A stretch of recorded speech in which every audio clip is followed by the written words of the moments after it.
नमस्कार दोस्तों, स्वागत है आपका सीपी स्मार्ट क्लासेस में। दोस्तों, आज के इस वीडियो में रोजगार से संबंधित खबरों पर चर्चा करेंगे जो प्रमुख समाचार पत्रों में छाई हुई हैं। तो दोस्तों, सबसे पहले जो प्रयागराज के एसएसपी का ट्रांसफ़र हुआ है, उनका तबादला हुआ है, उसके ऊपर जो है कल मीडिया में काफ़ी आक्रोश दिखाई दिया और युवा इस पर काफ़ी भड़के हुए हैं। तबादले पर प्रियंका भी हैरान है। उन्होंने अपने ट्विटर पर लिखा है कि जिस समय उन्होंने इतने बड़े घोटाले का खुलासा किया तो उनके जाने से जांच का नुकसान न हो। वजह जो भी हो, ऐसे अफसरों को पब्लिक का पूरा समर्थन मिलना चाहिए जो ईमानदारी से निर्भय होकर अपना कर्तव्य निभाते हैं। इसके साथ ही शिक्षक भर्ती घोटाले को लेकर डीएम को ज्ञापन सौंपा है। परिषदीय विद्यालयों के लिए हुई 69,000 शिक्षक भर्ती में गड़बड़ी के विरोध में समाजवादी छात्र सभा ने मंगलवार को छात्र संघ भवन से जिलाधिकारी कार्यालय तक पैदल मार्च निकालकर घेराव किया। सोशल डिस्टेंसिंग के साथ जिलाधिकारी कार्यालय के घेराव करते हुए छात्रों ने राज्यपाल को संबोधित ज्ञापन सौंपा। विरोध प्रदर्शन की अगुवाई पूर्व छात्र संघ अध्यक्ष ऋचा सिंह ने किया। 69,000 शिक्षक भर्ती परीक्षा में धांधली करने वाले गिरोह का भंडाफोड़ करने वाले एसएसपी सत्यार्थ अनिरुद्ध पंकज का तबादला चर्चा का विषय बना रहा। सोशल मीडिया पर उनके समर्थन में सैकड़ों ट्वीट पोस्ट कर युवाओं ने सरकार की इस कार्रवाई पर निशाना साधा तो शहर में भी राजनीतिक समेत अन्य दलों ने प्रदर्शन किया।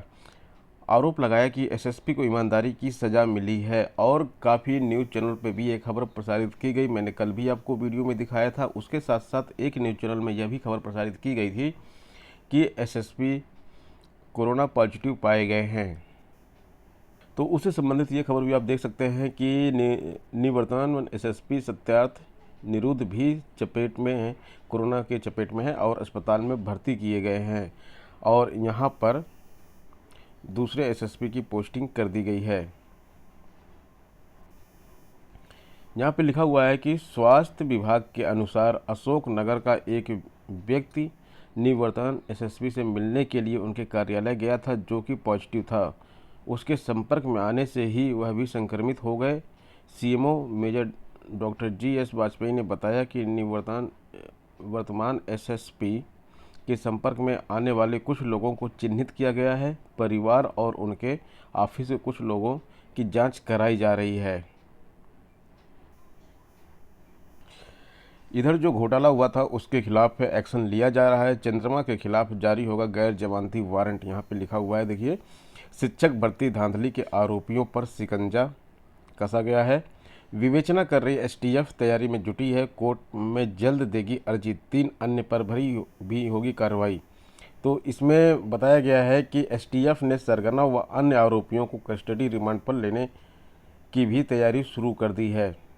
11 सदस्यों को पुलिस जेल भेज चुकी है। हालांकि 2 नामजद आरोपी मायापति व धर्मेंद्र उर्फ आलोक नहीं पकड़े जा सके हैं। विवेचना के दौरान ही प्रतापगढ़ निवासी दुर्गेश सिंह का भी नाम गिरोह के सदस्य के तौर पर सामने आया, जिसके बाद पुलिस उसकी भी तलाश में जुट गई। इधर विवेचना शुरू होते ही एसटीएफ ने नकल माफिया चंद्रमा यादव को भी मुकदमे में वांछित कर दिया। उत्तर प्रदेश लोक सेवा आयोग की बात कर लेते हैं। तो यहाँ 4 परीक्षाओं में गड़बड़ी मिली है और पीई दर्ज की गई है। पीई यानी कि प्राथमिक जांच, प्राइमरी इंक्वायरी, पीई दर्ज की गई है 4 परीक्षाओं के मामले में। तो ये जो 4 परीक्षाएं हैं ये कौन सी हैं, इनके बारे में देख लेते हैं। इसमें जो है पीसीएसजे 2013 की परीक्षा है। समीक्षा अधिकारी आरओ एआरओ की परीक्षा 2013 की है। 2 परीक्षाएं तो ये हो गई। तीसरी परीक्षा लोअर सबॉर्डिनेट की 2013 की। तीनों परीक्षाएं 2013 की हैं। इसके साथ साथ मेडिकल ऑफिसर के पद पर सीधी भर्ती के लिए हुई परीक्षा मामले में भी पीई दर्ज की गई है। तो एक मेडिकल ऑफिसर की भर्ती है और 3 2013 की भर्तियां हैं।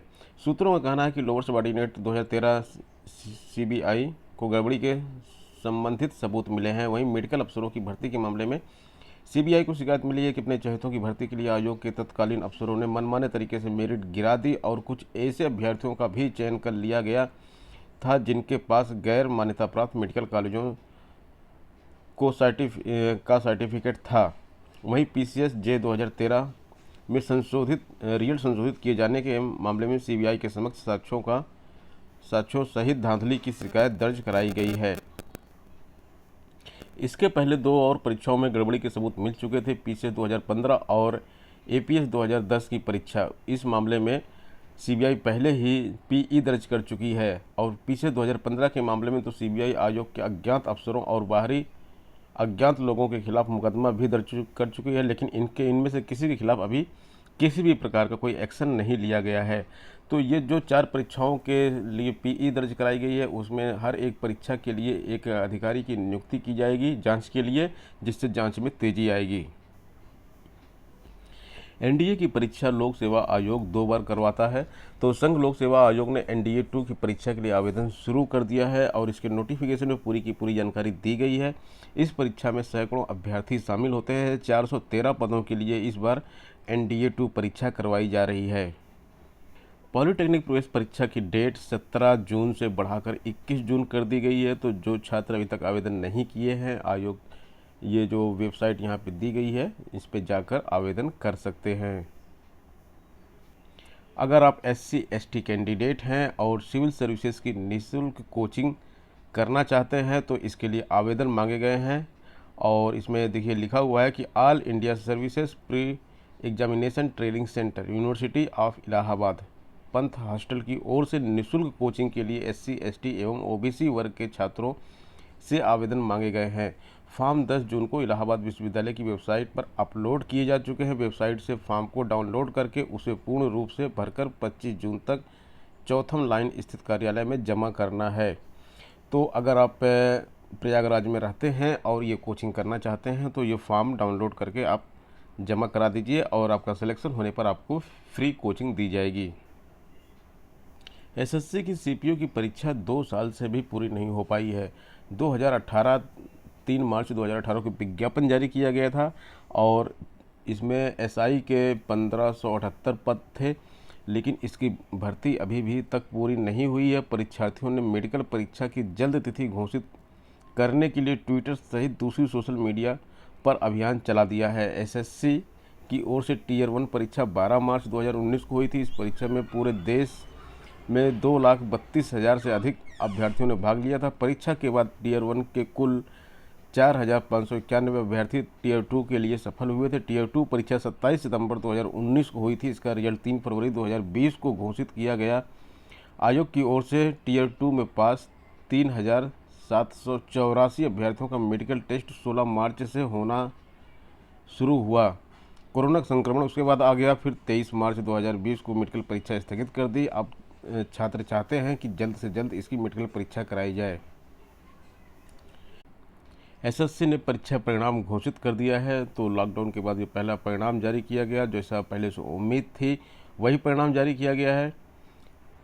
जूनियर सीनियर हिंदी ट्रांसलेटर परीक्षा का रिजल्ट जारी किया है। 1360 अभ्यर्थी इसमें सफल घोषित किए गए हैं डॉक्यूमेंट वेरिफिकेशन के लिए। और इनका जो श्रेणी वाइज दिया गया है रिजल्ट, उसमें से 554 अनारक्षित है, 325 ओबीसी के, 207 एससी के, 111 एसटी के, 119 ईडब्ल्यूएस कोटे सहित अन्य श्रेणी के अभ्यर्थियों को इस परीक्षा में सफलता मिली है। अनामिका शुक्ला केस की बात कर लेते हैं। 2 शैक्षिक दस्तावेजों पर 11 जिलों में पुष्पेंद्र गैंग ने कराई फर्जी नियुक्तियां।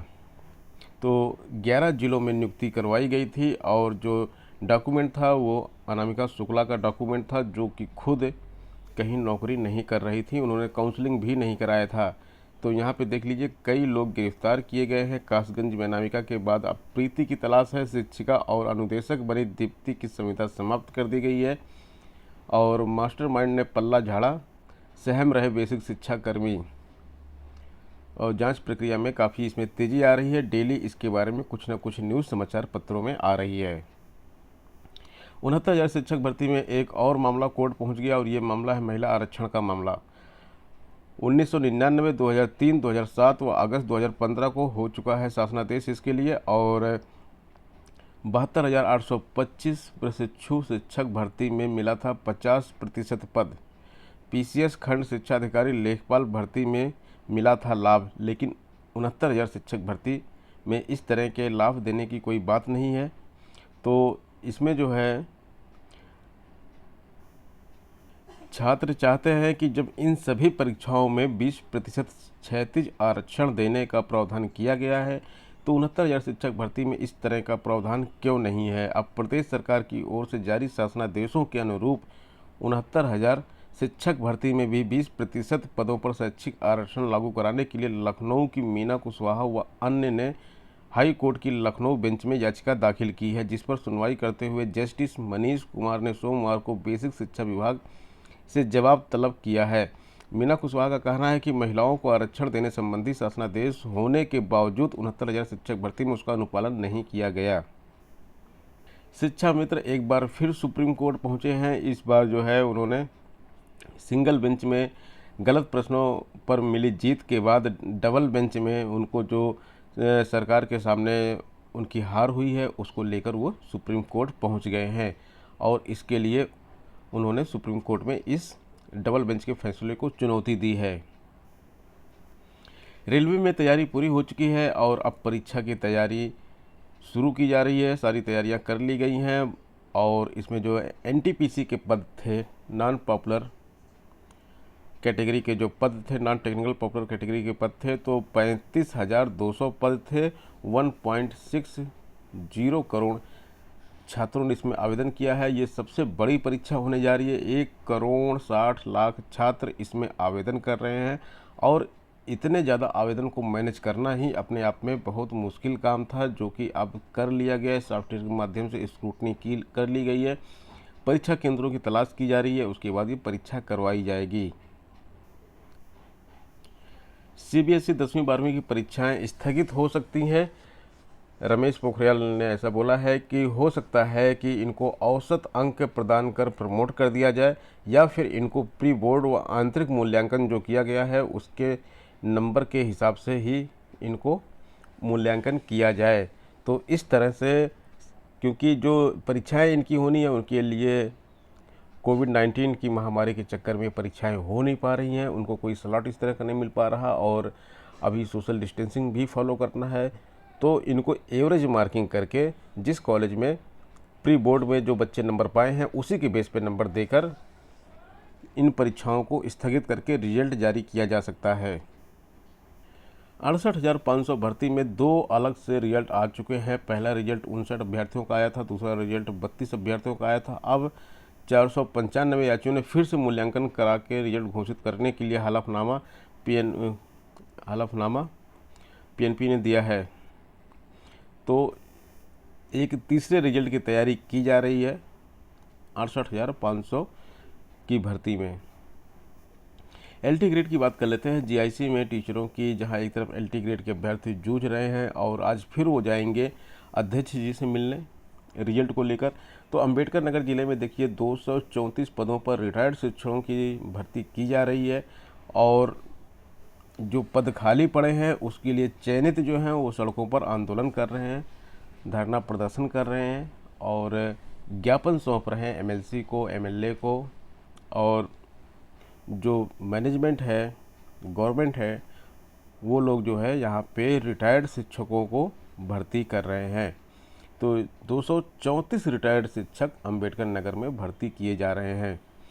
तो दोस्तों ये थी आज की अपडेट और प्रमुख खबरें। मिलते हैं नेक्स्ट वीडियो में नई अपडेट के साथ। धन्यवाद।